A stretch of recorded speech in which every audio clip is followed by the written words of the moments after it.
नमोस्तु सर्वेभ्यो। अहमस्मि Yogesh Kumar Sharma, assistant professor. अद्य वयं श्रीमद्भगवद्गीतायाः विषये पठिष्यामः। श्रीमद्भगवद्गीतायाः तृतीय अध्याये अर्जुनः किं कर्तव्यविमूढो भूत्वा पृच्छति प्रश्नः। अस्य अध्यायस्य अपरनाम अस्ति कर्मयोगः। अस्मिन् अध्याये कर्मयोगस्य व्याख्या भगवता श्रीकृष्णेन प्रतिपाद्यते। अत्र अस्य अध्यायस्य प्रारंभो भवति। अधुना अर्जुन उवाच, जायसी चेत् कर्मणस्ते मता बुद्धिर्जनार्दन, तत्किं कर्मणि घोरे मां नियोजयसि केशव। पुनश्च जायसी चेत् कर्मणस्ते मता बुद्धिर्जनार्दन, तत्किं कर्मणि घोरे मां नियोजयसि केशव। अर्जुनः कथयति यत् हे जनार्दन, जन्म अर्दयति इति जनार्दनः, हे कृष्ण, यदि कर्मणः अपेक्षया ज्ञानं श्रेष्ठम् अस्ति, तदा हे केशव, कर्ममार्गे मां किमर्थं नियोजयसि त्वम्। अस्य हिन्द्याम् अर्थो अपि अस्ति।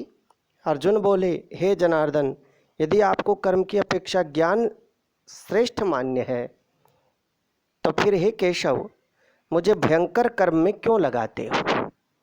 आक्षेपो करोति अधुना अर्जुनः यत् यदि ज्ञानमार्गं श्रेष्ठं वर्तते, तर्हि कर्ममार्गस्य का उपादेयता वर्तते। कर्ममार्गस्य एकं विशेषणम् अपि प्रयुक्तो भवति अर्जुनेन, यत् भयंकर मार्ग इत्यर्थः। अग्रिमः श्लोकः, व्यामिश्रेणेव वाक्येन बुद्धिं मोहयसीव मे, तदेकं वद निश्चित्य येन श्रेयोऽहमाप्नुयाम्। पुनश्च व्यामिश्रेणेव वाक्येन बुद्धिं मोहयसीव मे, तदेकं वद निश्चित्य येन श्रेयोऽहमाप्नुयाम्।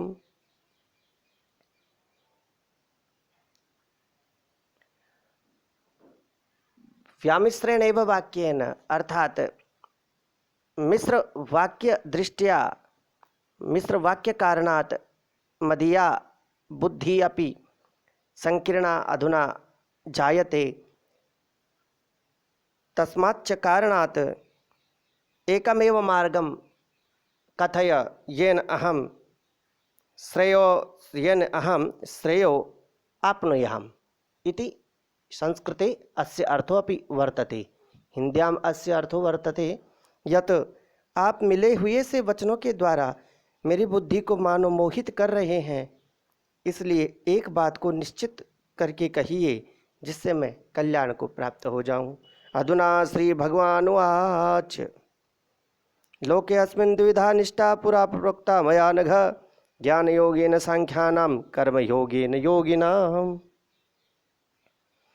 अधुना श्री भगवान कथयति यत् हे निष्पाप, अस्मिन् लोके द्विविधा प्रकारिका निष्ठा मदीया प्रतिपादिता वर्तते। यत् सांख्ययोगिनां निष्ठा ज्ञान योगेन वर्तते, तथा च योगिनां निष्ठा कर्म योगेन वर्तते। श्री भगवान बोले, हे निष्पाप, इस श्लोक में दो प्रकार की निष्ठा मेरे द्वारा कही गई है। उनमें से सांख्य योगियों की निष्ठा तो सांख्य ज्ञान योग से और योगियों की निष्ठा कर्म योग से होती है।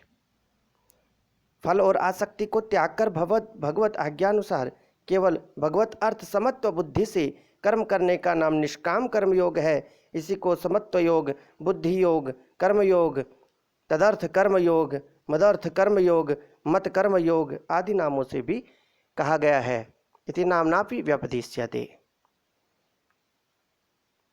अग्रिमः श्लोकापि अस्ति, न कर्मणाम अनारंभं नैष्कर्म्यं पुरुतेष्णुते न च संन्यसनादेव सिद्धिं समधिगच्छति।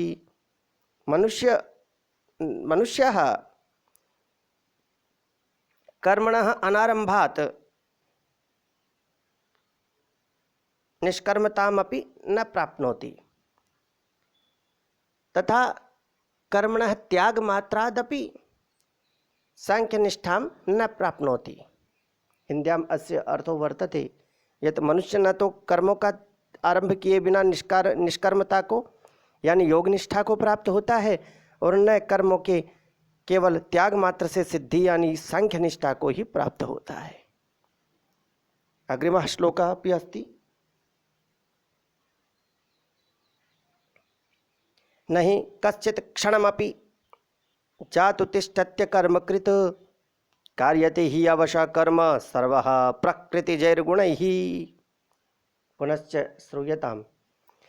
नहि कश्चित् क्षणमपि जातु तिष्ठत्य कर्मकृत् कार्यते हि अवशः कर्म सर्वः प्रकृतिजैर्गुणैः।